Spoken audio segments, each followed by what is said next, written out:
wabarakatuh. Alhamdulillah nahmaduhu wa nasta'inuhu wa nastaghfiruh wa na'udzu billahi min shururi anfusina wa sayyiati a'malina. May yahdihillahu fala mudhillalah wa may yudlil fala hadiyalah.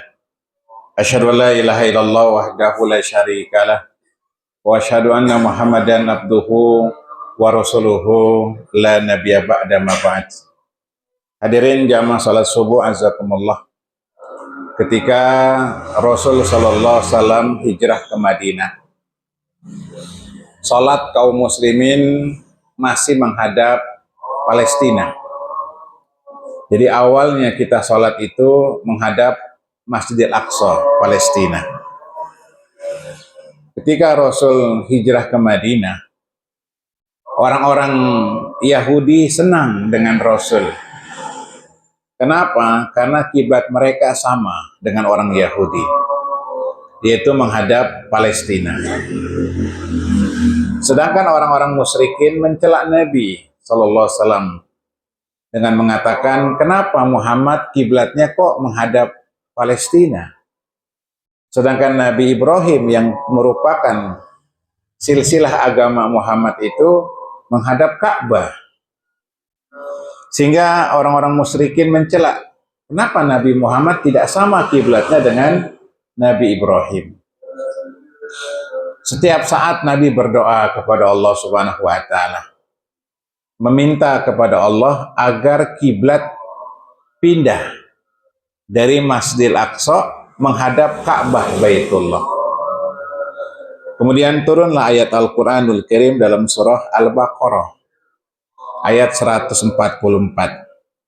Qad nara taqalluba wajhika fis sama. Sungguh kami melihat engkau membolak-balikan wajahmu ke arah langit. Jadi Allah berfirman kepada nabinya sallallahu alaihi wasallam, sungguh kami melihat engkau Muhammad membalikkan wajahmu ke arah langit. Jadi Nabi kalau berdoa itu wajahnya ke arah langit. Jadi selama ini kita berdoa ke bawah, salah. Kalau berdoa ke bawah itu ketika lagi sholat. Tapi kalau di luar sholat, kita wajahnya menghadap ke langit. Ya Pak ya, selama ini kita kalau berdoa kan ke bawah. Sebenarnya yang benar itu, sesuai dengan nas Quran, itu berdoa mengadahkan wajah ke langit. Qad nara taqalluba wajhika fis sama. Sungguh kami melihat engkau membalikkan wajahmu ke arah langit. Falanuwalliyannaka qiblatan tardoha. Sungguh kami akan palingkan kiblat ke arah yang engkau mau. Maka turun ayat ini, terjadi perpindahan kiblat. Yang tadinya kaum muslimin kiblatnya menghadap Palestina, Masjidil Aqsa, kemudian berubah kiblatnya menghadap Ka'bah Baitullah. Fawalli wajhaka satral Masjidil Haram. Hadapkan wajahmu ke arah Masjidil Haram. Wa haitsuma kuntum fawallu wujuhakum satrah. Dimanapun kamu berada, maka hadapkan wajahmu ke arah Masjidil Haram. Kemudian terjadilah perpindahan kiblat, sehingga kaum muslimin pernah sholat di suatu masjid, sholat subuh, rakaat pertama menghadap Palestina, kemudian rakaat kedua diberitahu oleh orang bahwasanya kiblat sudah berubah, sehingga yang lagi sholat langsung muter, imamnya yang di depan langsung pindah ke belakang, makmumnya yang di belakang jadi saf pertama, makmum yang di belakang jadi saf di belakang. Ya. Kiblat berubah. Ini dalil kalau kita lagi sholat, ternyata kiblat kita salah, kemudian dikabarin, Pak, kiblatnya salah. Maka kita nggak perlu batalkan sholat kita. Langsung kita geser ke arah kiblat yang benar. Nah, masjid itu masih ada sekarang, namanya Masjid Qiblatain, masjid dua kiblat. Pernah kejadian di masa Nabi, sholatnya menghadap dua kiblat. Rakaat pertama menghadap Palestina, rakaat kedua menghadap Ka'bah, Mekah, Baitullah. Nah, senanglah Nabi Shallallahu Alaihi Wasallam. Kenapa? Karena kiblatnya beda dengan kiblatnya orang-orang Yahudi. Dan marahlah Yahudi dengan Nabi Muhammad SAW. Marah Yahudi itu, gak terima tentang perihal perpindahan kiblat. Nah, kisah ini menggambarkan kepada kita bagaimana Rasul SAW ingin mandiri dalam beragama, tidak ingin nyontek dengan agama Yahudi dan Nasrani. Karena kita tahu agama Yahudi, Nasrani sudah menyimpang jauh dari agama Allah Subhanahu wa Ta'ala. Yang memang asas agama Yahudi, agama Nasrani itu agama dari langit. Istilah agama samawi, agama yang diturunkan oleh Allah Subhanahu wa Ta'ala. Karena agama terbagi dua. Ada agama samawi yang memang Allah turunkan, ada agama bikinan manusia. Seperti Hindu, Buddha, Konghucu, Shinto, dan seterusnya. Agama-agama, kepercayaan-kepercayaan, isme-isme yang dibikin oleh manusia. Namun, agama Yahudi dan Nasrani telah dirubah oleh tangan-tangan jahat pendeta-pendeta mereka. Adapun Islam, agama yang terjaga sampai hari kiamat. Secara din, secara ajaran Islam terjaga. Walaupun orang-orangnya, walaupun manusianya tidak terjaga. Ya, kadang Islam jaya, tersebar, kokoh. Kadang di suatu tempat, suatu zaman Islam turun dan terzalimi. Wah, ada kopi juga nih, mantap juga nih. Gitu ya. Jadi jamaah sekalian, dari perpindahan kiblat ini kita belajar bagaimana agama ini mengajarkan kemandirian. Nabi ingin beda dengan orang-orang Yahudi dari sisi yang pokok agama, yaitu kiblat. Ini bukan hal sepele jamaah sekalian, ini hal yang serius. Untuk itulah Nabi SAW di banyak hadis mengajarkan pada kita untuk punya prinsip beragama dan tidak perlu nyontek. Bahasa lainnya adalah tasabuh, mengikuti agama-agama, keyakinan-keyakinan, isme-isme yang datang di luar Islam.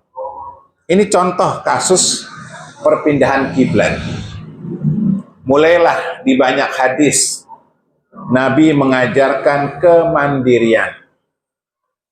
Nabi mengatakan, khaliful Yahud, khaliful musyrikin, khaliful majus. Berbedalah kalian dengan orang-orang Yahudi. Berbedalah kalian dengan majusi. Berbedalah kalian dengan musyrikin. A'ful liha wa a'fus syawarib. Di antaranya Nabi mengatakan, panjangkan jenggot kalian, potong kumis kalian. Memang dianggap remeh masalah jenggot. Emang dianggap sepele masalah kumis. Ini Nabi ajarkan dalam rangka diantaranya untuk berbeda dengan orang-orang Yahudi. Berbeda dengan orang-orang kafir. Sekalipun dari sisi yang mungkin kita anggap remeh, yaitu sisi penampilan. Allahu Akbar. Nabi mengajarkan kepada umatnya kemandirian. Bahwa kita punya agama yang sempurna, punya agama yang mulia. Mandirilah, pakai agama kita. Dan kita diperintah berpenampilan dengan penampilan syar'i, sesuai dengan agama kita, keyakinan kita, syariat kita. Gak perlu nyontek kepada mereka. Di antaranya disebutkan panjangkan jenggot. Dan sunatullah berjalan sampai hari ini, orang-orang kafir takut sama yang jenggotan. Bahkan sebagian kaum muslimin karena keawamannya juga takut sama yang jenggotan. Padahal salah jenggot apa? Karena bencong juga banyak yang jenggotan. Pak ya, rambutnya panjang, begitu dipanggil, nggak taunya bewokan. Ya, ini namanya banser, banci serem, gitu ya, banci serem. Jadi begitu dilihat depannya bewokan, belakangnya kayak perempuan. Jamaah sekalian, memang fitrah manusia, fitrah orang-orang kafir, Allah takdirkan benci dengan jenggot. Sekalipun ada orang kafir pakai jenggot. Ya. KFC, yang punya KFC kan, ya Pak ya, gambarnya itu pakai jenggot. Demikian juga kita lihat film-film kungfu itu. Pendekarnya, gurunya itu ya pakai jenggot. Tapi mereka nggak memusuhi orang kafir. Tapi begitu si muslim pakai jenggot, nah siap-siap didatangi RT, didata. Ini jangan-jangan terlibat jaringan A, jaringan B. Yang pernah kita rasakan beberapa tahun yang lalu. Kemudian terbongkar bahwa ini adalah modus ya gerakan intelijen internasional dalam rangka menyudutkan kaum muslimin dengan isu radikalisme. Jadi jamaah sekalian, Nabi sejak awal 15 abad yang lalu berpenampilanlah berbeda. Kita orang muslim dengan orang Yahudi, dengan orang musyrik, dengan orang majusi, beda dari penampilan. Kemudian di hadis yang lain, sallu fi ni'alihim. Ya, innal yahud la yusalluna ala khifafihim fa khalifuhum. Ini lafaznya. Sesungguhnya orang Yahudi tidak sholat pakai sepatu.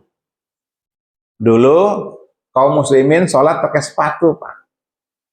Karena masjidnya dulu masih tanah, masih pasir. Rasul dan para sahabatnya kalau sholat semuanya pakai sepatu. Sepatu di gurun pasir, namanya khuf. Kenapa? Karena Yahudi sholat nggak pakai sepatu. Kata Nabi, innal yahud la yusalluna ala khifafihim. Orang Yahudi tidak sholat dengan sepatu. Fakhalifuhum. Berbedalah dengan mereka. Disuruh kita berbeda, yaitu sholat pakai sepatu. Sehingga kaum muslimin sholat pakai sepatu. Yang sholat nggak pakai sepatu, nyeker, itu Yahudi. Ini dulu, karena masjidnya tanah. Sekarang memang nggak bisa, kata ulama, sholat pakai sepatu. Umumnya kaum muslimin masjidnya udah karpet.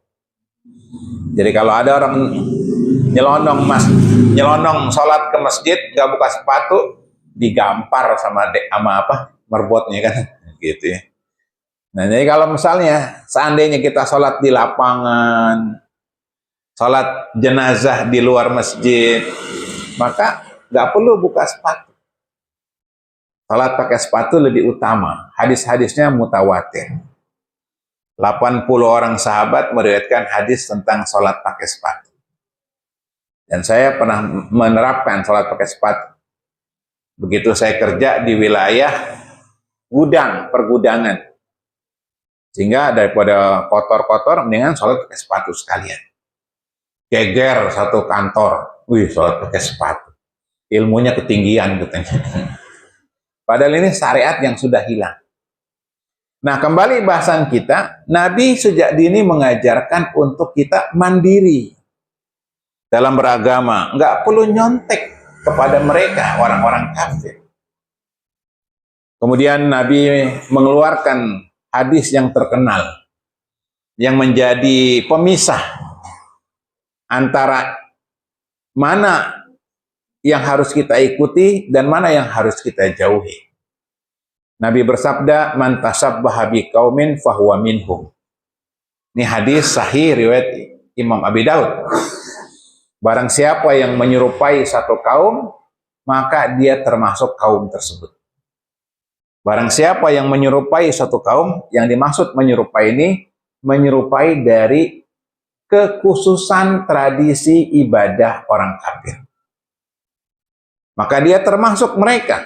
Artinya akan menjadi seperti mereka. Akan seperti mereka. Nah, ini yang jadi bahasan kita pada pagi hari ini. Kita menyinggung tentang masalah tasabuh. Dan Nabi mengingatkan bahwa nanti memang umat Islam akan tasabuh dengan orang kafir. Sabda Nabi sudah memprediksi bahwasanya sebagian umatnya itu akan tasabuh, mengekor kepada orang kafir. Alasannya satu, lemah keimanan, nggak percaya diri. Nabi bersabda, la tattabi'anna sanana mangkana qablakum, sibron bi sibrin, zira'an bi zira'in, hatta law dakhulu ala juhradab la taba'tumu. Sungguh kalian akan mengikuti tradisi, budaya, agama orang-orang sebelum kalian. Sejengkal demi sejengkal, sehasta demi sehasta. Ya, sehasta itu dari sikut sampai jari-jari, sehasta. Kurang lebih setengah meter. Sungguh kalian akan mengikuti budaya, agama, tradisi orang-orang sebelum kalian. Sejengkal demi sejengkal, sehasta demi sehasta. Sampai kalau orang kafir di antara kalian masuk ke lubang biawak. Yang dimaksud lubang biawak, perbuatan yang hina. Sampai kalau orang kafir masuk ke lubang biawak, kamu pasti ngikutin juga. Sahabat tanya, ya Rasul, al-Yahud wa Nasoro, apakah yang kami ikuti orang Yahudi dan Nasrani? Kata Nabi, faman, siapa lagi kalau bukan mereka? Diminum Pak, kopinya Pak, biar nggak ngantuk. Gitu, ya kan? Yang mudah-mudahan semalam nggak niup trompet ya, gitu. Ayo silakan Pak, sambil diminum, supaya nggak ngantuk. Ya, kita rileks saja. Kajian awal tahun Masehi. Nah, ulama menjelaskan tasabuh ada dua macam. Ada tasabuh yang boleh, menyerupai orang kafir yang hukumnya boleh. Ini yang tidak menjadi kekhususan agama mereka. Nggak masalah. Ini yang tidak menjadikan ciri khas budaya mereka. Ya, boleh. Contohnya apa? Contohnya dasi. Dasi ini tidak menyangkut agama. Sehingga fatwa Lajnah Daimah, fatwa Komisi Tetap Kerajaan Arab Saudi, boleh pakai dasi. Cuman jangan makan di warteg. Ya, masa pakai dasi makan di warteg, ya kan? Ya kan? Ortega, orek tempe pakai mentega, gitu. Ya Pak ya. Biasanya kan kalau orang pakai dasi, makannya yang mahal dikit ya, solaria ya kan. Ini pakai dasi makan nasi uduk ya kan. Ya, nasi uduk pakai jengkol lagi. Pakai dasi boleh. Dan ini merupakan adat manusia seluruh dunia. Masalah kerapihan. Gak masalah. Ini tasabuh yang dibolehkan. Gitu. Kemudian tasabuh yang sudah sifatnya pakaian umum. Misalnya baju koko. Baju koko itu asalnya baju Cina. Jadi kalau kita lihat orang Cina, hari Imlek, itu pakaiannya itu seperti pakaian baju koko. Kemudian kita sudah jadikan baju koko itu pakaian ke masjid. Ya Pak ya? Baju koko. Kayak saya ini. Sampai dengkul. Ini pakaian gamis tengah tiang. Kalau gamis timur tengah sampai bawah. Sampai mata kaki. Kalau Pakistan sampai dengkul. Ini pakaian orang Hindu. Awalnya Hindu, India. Lihat pasar baru tuh. Ya, yang jualan karpet-karpet. Yang pakai baju sedengkul itu bukan Muslim. Itu orang India, agamanya Hindu. Dia pakai sorbannya juga kan beda ya kan. Sorban orang India. Gitu. Nah, karena pakaian ini udah dipakai oleh kaum muslimin, dianggap pakaian takwa, pakaian ke masjid, dipakailah. Ini boleh. Tasabuh yang hukumnya boleh. Gitu. Nah, yang jadi bahasan kita tasabuh yang haram, yang merupakan identitas agama tertentu, isme atau keyakinan orang-orang di luar Islam. Nggak boleh kita contoh. Contoh umpamanya kalung salib. Kalung salib itu identitas orang kafir. Sehingga orang muslim nggak boleh pakai kalung salib. Ya, khususnya yang pakai kalung itu biasanya perempuan. Laki-laki nggak boleh pakai kalung. Karena ini merupakan bagian tasabuh. Yang pakai kalung itu perempuan.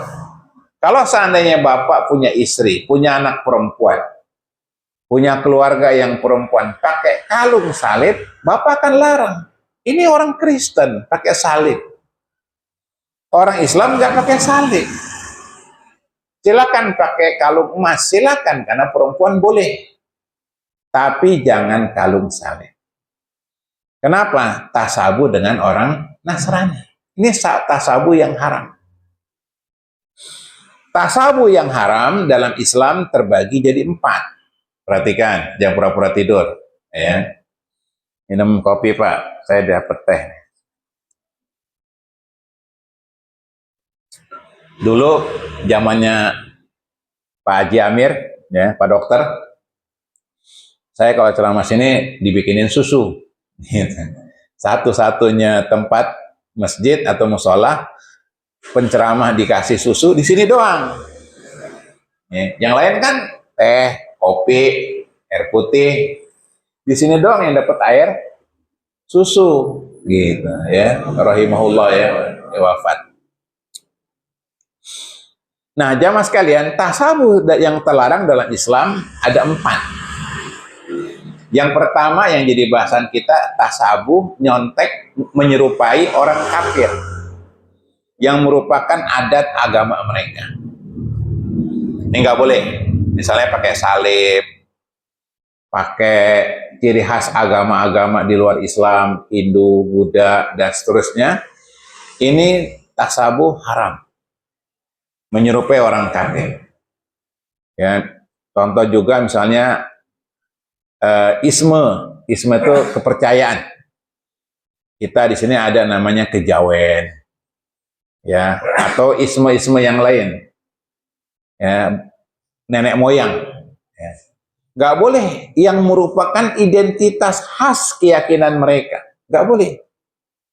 Misalkan jimat itu tradisi nenek moyang kita. Nggak boleh kita contoh. Pakai jimat atau yang sejenisnya. Simbol-simbol yang merupakan simbol orang kafir tidak boleh. Yahudi ya kan ada simbolnya Pak ya? Bintang apa? Bintang David ya. Bintang segi 6. Itu simbol Yahudi. Nggak boleh kita jadikan simbol buat masjid umpamanya, musola. Nggak boleh simbol-simbol itu. Bintang basic namanya. Segi 6. Ya Pak ya, atau ya segi 6 itu simbol lambang Yahudi. Nggak boleh kita jadikan sebagai lambang yang ada di masyarakat kita. Ini yang pertama, tasabuh yang haram. Yang kedua yang haram tasabuh, yaitu tasabuh kepada perempuan, menyerupai perempuan. Gak boleh. Makanya acara 17 Agustus ya, lomba nggak benar main bola pakai daster. Daster itu pakaian khusus perempuan. Lucu-lucuan Ustadz, iya lucu-lucuan boleh-boleh saja. Tapi jangan sampai lucu-lucuan itu melanggar syariat. Tasabuh kepada perempuan nggak boleh. Jadi berpenampilan, bukan hanya perempuan ya, maksudnya lawan jenis. Laki-laki menyerupai perempuan, perempuan juga nggak boleh menyerupai laki-laki. Ini tasabuh kepada lawan jenis, hukumnya haram, nggak boleh. Ada pakaian khusus perempuan, nggak boleh kita pakai. Ada pakaian khusus laki-laki, nggak boleh dipakai oleh perempuan. Yang ketiga, dilarang tasabuh dengan seton. tasabu ngikutin setan. Contohnya apa? Contohnya di hadis. La tasrobu wala ta'kulu bishimal. Jangan kalian makan, jangan kalian minum dengan tangan kiri. Fa inna syaitan ya'kulu au yasrobu bishimal. Karena setan makan minum tangan kiri. Artinya kalau orang makan minum tangan kiri berarti ngikutin setan. Ada setannya di sini, Pak? Nggak ada ya. Jadi kalau orang makan minum tangan kiri itu berarti menyerupai syaitan. Artinya dilarang kita menyerupai syaitan. Di hadis disebutkan bahwa syaitan atau iblis mempunyai dua tanduk kanan kiri. Maka Bapak jangan beli helm yang ada tanduknya. Ya kan, jualan kan ada yang jual tuh ya. Beli helm gak ada tanduknya. Beli topi ada tanduknya. Ini kayak tanduk setan. Jadi ada orang pakai topi ada tanduknya kanan kiri. Jangan. Ini contoh dilarang kita menyerupai syaitan. Kemudian yang keempat, tasabuh yang dilarang adalah tasabuh mengikuti hewan. Ya, tasabuh mengikuti hewan, menyerupai hewan. Jalannya dimirip-miripin jalannya monyet. Kan ada tuh orang tepuk tangan begini, dia begini tepuk tangan. Kayak monyet. Ya Pak ya? Kan ada ya? Kenal lah orangnya kan? Dia tepuk tangannya begini. Kan gitu ya. Ya. Ngikutin hewan. Di banyak hadis dilarang kita sujud seperti ayam mematuk. Ya.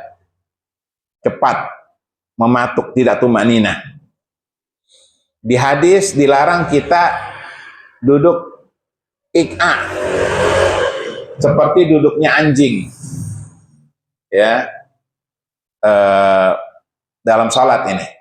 Jadi dengkulnya diangkat dua-duanya, kanan kirinya begini tangannya itu. Duduk ik'a-nya anjing, ik'a yang haram. Juga dilarang kita sujud seperti sujudnya anjing. Ininya nempel ke lantai. Ini hadis-hadis menggambarkan tidak boleh kita menyerupai gaya hidup hewan. Makanya kalau kita belajar silat, nggak boleh jurus macan, jurus ular, ya kan? Kita berperilaku seperti hewan.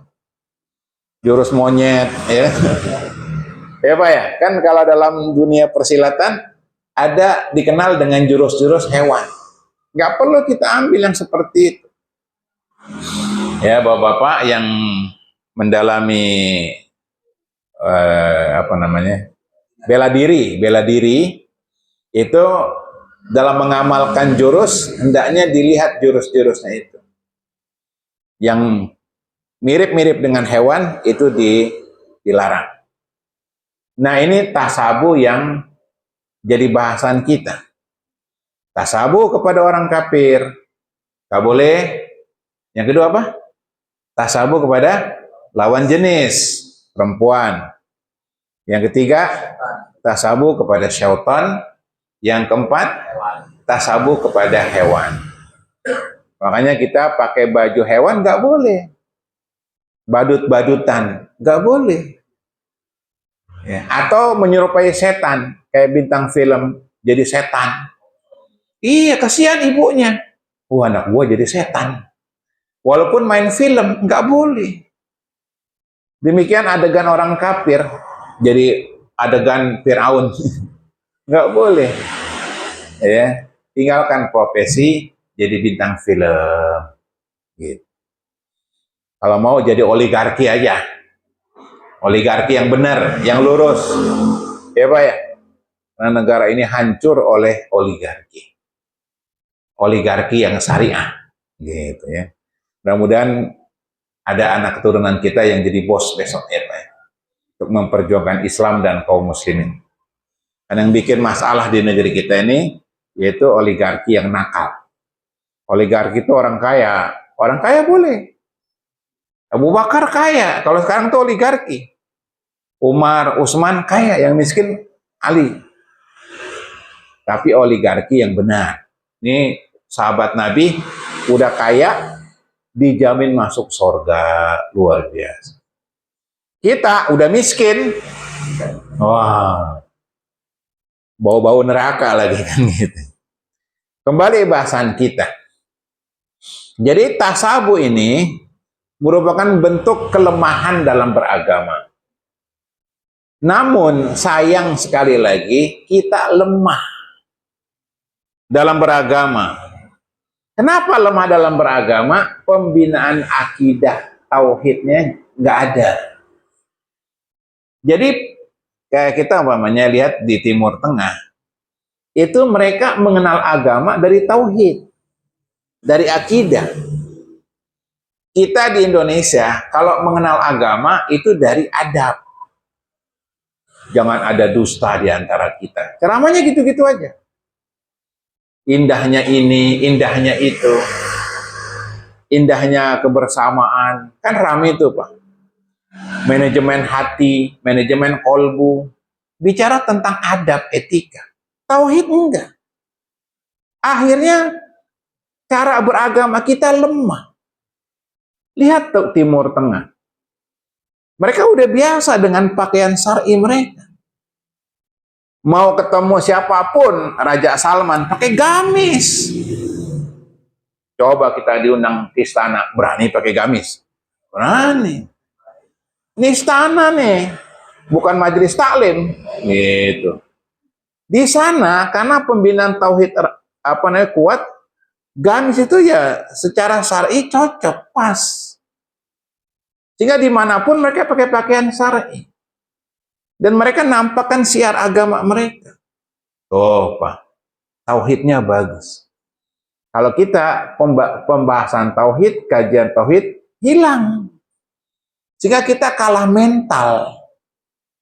Berhadapan dengan orang-orang kafir, kadang kita menyesuaikan dengan orang-orang kafir. Nih, bapak-bapak nih. Kadang orang nggak mau pakai peci. Iya, Pak. Ya, nggak ada pakai peci nih, gitu. Dibuka. Padahal peci ini siar agama kita. Walaupun secara dalil di Quran, di hadis nggak ada peci. Tapi ini identitas Muslim, gitu. Nah, jadi perhatikan lagi jamaah sekalian. Kembali ke bahasan kita. Tasabuh ini terjadi karena lemah iman. Lemah iman. Sehingga yang bukan dari agamanya mereka kerjakan. Para ulama menjelaskan begini. Tasabuh, walaupun yang kecil, perhatikan, yang tidur dulu, ya. Ini udah dikasih teh, tidur juga. Tasabuh dalam hal yang kecil itu tetap berefek kepada yang besar. Contoh, penampilan, pakaian, gitu. Pakaian itu pengaruh, Pak. Misalkan orang pakai baju loreng, tentara. Walaupun dia badannya kecil, krempeng, ya, cungkring orang bilang, tapi kalau pakai seragam marinir umpamanya, jalannya akan berubah. Lu gagal lu. Iya, pakai baju marinir. Iya gak, Pak? Berubah gak? Berubah. Pengaruh, baju itu pengaruh, penampilan itu pengaruh. Coba kalau kita punya teman tetangga yang klemer-klemer, nih lo ada baju nih, Kopassus, dia pakai, itu berubah, Pak. Jalannya berubah. Kalau pakai baju Kopassus, jalannya miring-miring, gemoy, lemah gemulai, ketemu tentara beneran, disuruh push up kamu kan. Malu-maluin seragam tentara, jalannya lemah gemulai, dia akan tegak, gitu. Baju koko nih, pakai peci nih, ya, ini pengaruh, Pak. Kalau Bapak pakai gamis, pakai peci, tiba-tiba ada yang ngajak, bro, nonton bioskop yuk. Berani nggak dia pakai baju gamis? Enggak. Wah, ini setelan ke surga nih, gitu. dia akan terhindar. Artinya apa? Itu pengaruh, Pak. Pengaruh, pakaian itu pengaruh. Sehingga dulu sampai ulama mengharamkan belajar bahasa Inggris. Dulu ya, dulu. Ada fatwa ulama haram belajar bahasa Inggris. Motifnya apa? Supaya kita beda dengan orang kafir. Orang Islam pakai bahasa Arab. Ya, kita kan bahasa Arabnya sukron-sukron doang. Sukron Pak Ustadz, sukron gitu. Bahasa Arabnya sukron sama afwan. Nah, jamaah sekalian, sampai ulama ada yang mengharamkan belajar bahasa Inggris. Supaya apa? Supaya kita beda. Tapi ini keliru, yang mengharamkan bahasa Inggris keliru. Tetap belajar bahasa asing, apapun bahasanya boleh, selama itu ada kemaslahatan. Maksud saya, sampai ada ulama mengajarkan nggak boleh belajar bahasa orang kafir. Orang Islam belajar bahasa Arab. Dan dalam mazhab Syafi'i, Pak, dalam mazhab Syafi'i, itu belajar bahasa Arab itu wajib. Wajib. Supaya kaum muslimin pakai bahasa Arab. Untuk membedakan muslim dengan kafir, orang muslim pakai bahasa Arab. Kalau dia pakai bahasa Arab, ilaina anta, gitu. Mau kemana kamu? Wah, itu berarti muslim tuh. Karena orang kafir gak pakai bahasa Arab. Sampai seperti itu. Untuk apa? Berbeda dengan orang-orang kafirin. Sekali lagi, karena lemah iman, kita ini seolah-olah yang datang dari orang kafir itu modern. Yang datang dari orang kafir itu adalah beradab. Ini yang kita lihat, saksikan. Kalah dari sisi budaya. Kalah dari sisi perilaku. Jadi seolah-olah orang kafir itu jadi guru. Kita jadi murid. Apa saja yang datang dari orang kafir kita contek. Nih Pak, contohnya ya. Ulang tahun. Ini bukan dari Islam. Tapi kita susah mengajarkan keluarga untuk tidak ulang tahun. Zaman dulu aki-aki mana ada yang ulang tahun. Tetengkong kita dulu, emang gua company ulang tahun. Gak ada. Di zaman sekarang, aki-aki minta diulang tahunin. Umur 70. Niup lilin, jumlahnya 70.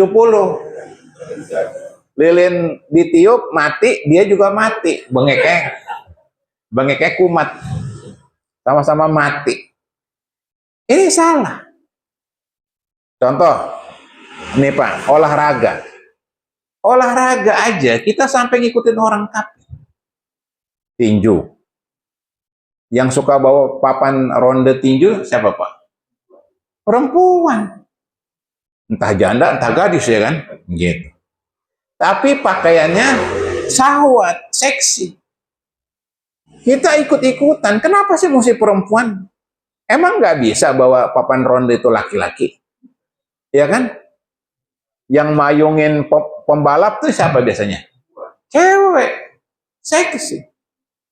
Emang nggak bisa laki-laki mayungin? Kan bisa. Sampai kayak gitu aja kita nyontek. Coba. Olimpiade. Bapak tahu Olimpiade? Ya, lomba olahraga dunia. Olimpiade namanya. Itu pertama kali ada di Yunani. Athena, Yunani. Dulu olahraga diantaranya manusia lawan manusia. Kemudian manusia lawan hewan. Kemudian hewan lawan hewan. Itu dulu Olimpiade. Yang bikin adalah Yunani. Yunani siapa? Kaum penyembah api. Olimpiade itu. Penyembah api. Makanya Olimpiade itu bawa api. Api Olimpiade, ya Pak ya? Api Olimpiade. Api itu Tuhannya. Api itu Tuhannya, Tuhan orang-orang Majusi. Dia di apa namanya Yunani, bawa-bawa api. Tuh. Kita di negeri muslim ikut-ikutan orang kafir. Pekan olahraga nasional PON. Bawa-bawa api juga, ya kan Pak? Obornya itu. Itu sejarahnya punya Majusi, penyembah api. Kenapa kita ikut-ikutan? Walaupun dalam hal olahraga. Kita mandirilah, nggak usah bawa api. Misalnya bawa roti buaya gitu kan. Ya, roti buaya. Kita arak ya kan. Jangan api, api kan itu simbol agama Majusi. Kita kenapa harus ngikutin orang kafir? Ini problemnya, Pak. Kenapa sih harus ngikut? Dan yang menyakitkan lagi hari ini bukan saja nyontek agama orang kafir, bahkan ngikutin ya hari rayanya orang kafir, ibadahnya orang kafir, diikuti. Ya, geser. 46. Ya. 46. Masalah merayakan hari rayanya orang kafir. Ini sudah jelas, hadisnya jelas. Diriwayatkan oleh Imam Abi Daud. Jadi dari jalan Anas bin Malik, ketika para sahabat hijrah ke Madinah, ya, mereka masih merayakan budaya orang-orang musyrikin Mekah, para sahabat. Ya, mereka masih merayakan hari raya jahiliyah. Nabi bertanya, ya, ada apa dengan dua hari raya ini? Kemudian bukan orang-orang Mekah ya, orang-orang Madinah pada waktu ketika Nabi hijrah, Nabi melihat orang-orang di Madinah, sahabat-sahabat Madinah merayakan dua hari raya. Dua hari raya orang kafir, masa jahiliyah. Kunna naqudu, ya, bukan naqudu. Kami biasa merayakan hari raya ini, dua hari raya ini. Fil jahiliyah, pada masa jahiliyah. Ulama menjelaskan dua hari raya itu hari raya Mahrojan, ya. Mahrojan dan satu lagi apa ya? Dua hari raya milik orang kafir. Hari raya Mahrojan, satu lagi agak lupa. Nairus. Ya, hari raya Nairus dan hari raya Mahrojan. Mahrojan itu hari raya pergantian tahun Masehi. Lihat sarahnya, sarah hadisnya. Mahrojan itu hari raya pergantian tahun Masehi. Ya, kalau bahasa Arabnya Samsiah. Kan hitungan kalender ada yang Qamariyah, Hijriyah, ada yang Samsiah, yaitu Masehi. Lihat dalam Sunan Abi Daud dan sarahnya dan penjabarannya. Kata mereka, kami biasa merayakan dua hari raya pada masa jahiliyah. Kata Nabi apa? Da'huma. Fa innallaha qad abdalakum bihima khairan minhuma. Sesungguhnya Allah telah menggantikan kepada kalian dua hari raya jahiliyah itu dengan dua hari raya yang lebih bagus. Yaitu apa? Idul Adha wa Idul Fitr. Idul Adha wa Idul Fitr. Idul Adha, lebaran haji orang bilang, lebaran kurban, dan Idul Fitri. Ini sejarahnya. Sebelum ada dua hari raya Idul Fitri dan Idul Adha, sebagian kaum muslimin merayakan hari raya orang-orang jahiliyah, yaitu hari raya Nairus, itu orang Majusi dulu, kemudian Mahrojan, hari raya pergantian tahun Samsiah. Kalau sekarang ini 1 Januari, itu jahiliyah. Itu pun sebenarnya nggak hidup. Perayaan 1 Januari ini baru belakangan dalam sejarah. Perayaan pergantian tahun dulu biasa saja. Pas abad ke-20, tiba-tiba orang gegap gempita menyambut tahun baru. Sebenarnya tahun baru sekarang saja. Perayaan tahun baru itu asalnya itu orang-orang materialisme, kapitalisme, orang-orang kaya yang mereka merayakan tahun baru itu untuk apa namanya? Menghitung keuntungan. Kalau kantor kan ulang tahun kantor setahun, ya Pak ya. Kemudian mereka tutup buku. Wah, perusahaan untung, mereka bikin pesta gitu. Jadi tahun baru itu hari rayanya orang-orang punya duit. Kenapa? Dia merayakan keberhasilan mereka gitu. Itu yang membuat hidupnya hari raya itu. Atau bukan hari raya, hari 1 tahun. Ya Pak ya. Bapak kalau punya kantor perusahaan kan setiap 1 tahun ada tutup buku. Kemudian dilihat, diaudit, ternyata Bapak untung kayak Astra, kayak Pertamina, perusahaan.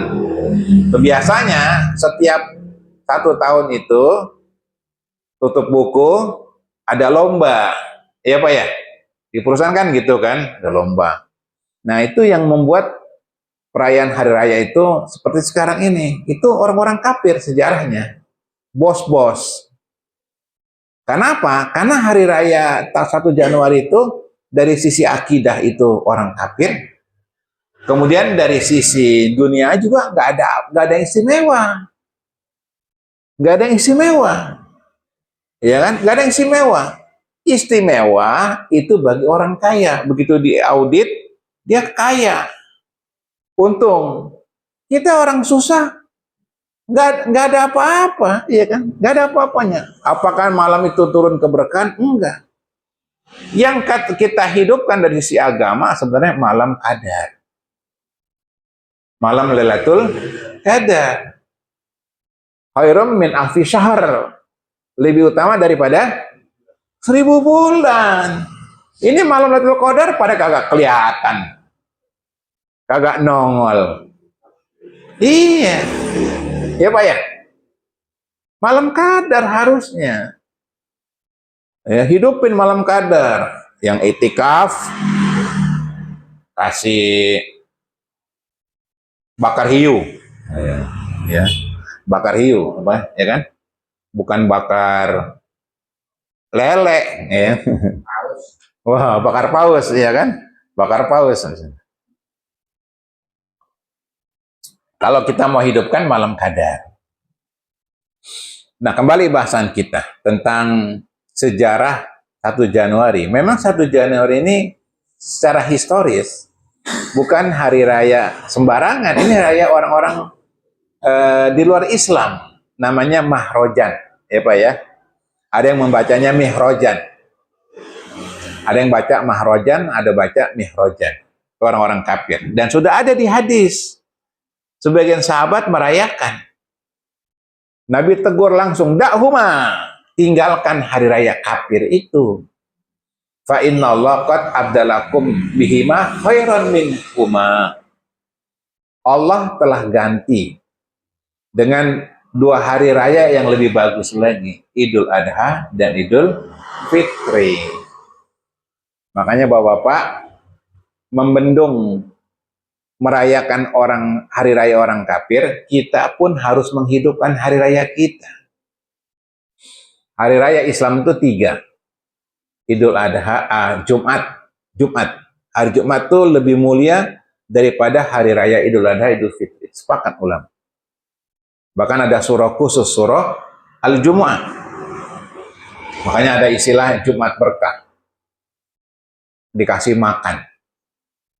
Walaupun yang bagus Jumat berkah itu dikasih makannya sebelum Jumatan. Sudah nasi bungkus tuh pagi. Supaya apa? Orang datangnya pagi. Bukan pulangnya.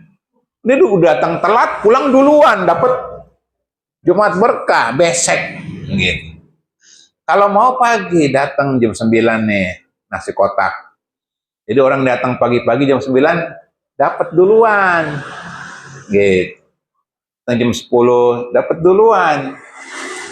Misalnya cuma ada 100 kotak habis. Yang datang belakangan nggak dapat, karena di hadis kan nggak dapat.